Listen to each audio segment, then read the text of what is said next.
বাজারে তো এখন অনেক ক্যাপসিকাম, দামও মোটামুটি কম, তাই কিছু ক্যাপসিকাম কিনে আমি ফ্রোজেন করার জন্য রেখে দিচ্ছি। তো যদি অল্প কিছুদিনের জন্য রাখা হয়, যে 1 সপ্তাহ 10 দিন পরে আমি খেয়ে ফেলবো, তখন এটাকে কাঁচাই ভাবে রাখা যাবে। আর যদি অনেক দিনের জন্য সংরক্ষণ করতে হয়, তখন এটাকে ফুটন্ত গরম পানিতে 10 হতে 15 সেকেন্ড ফুটন্ত গরম পানির মধ্যে দিয়ে দিবেন, দিয়ে 10-15 সেকেন্ড রেখে সঙ্গে সঙ্গে ঠান্ডা পানিতে আবার চেলে নিতে হবে।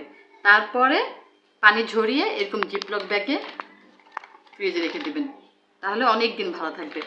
এখন দাম কম আছে, মোটামুটি কিনে রাখা যায়। পরবর্তীতে দামও থাকে বেশি, আবার খুঁজেও পাওয়া যায় না। কিন্তু এটা লাগাতে হবে খুব বেশি করে না, এরকম পরিমাণ মুখ ফাঁকা রাখতে হবে, রেখে তারপরে এভাবে করে ডিপে রাখতে হবে। ডিপে রাখার যখন এটা একটু সেট হয়ে যাবে, তখন এটাকে এরকম এরকম ঢাকাতে হবে, ঢাকে এরকম আলগা করতে হবে, করে রেখে দিলে একদম সুন্দর, কোনো বরফ জমবে না, সুন্দরভাবে ইউজ করতে পারবেন।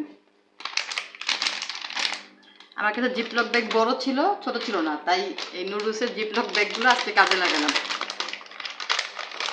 এভাবে করে ক্যাপসিকাম সংরক্ষণ করা যায় খুব সহজেই।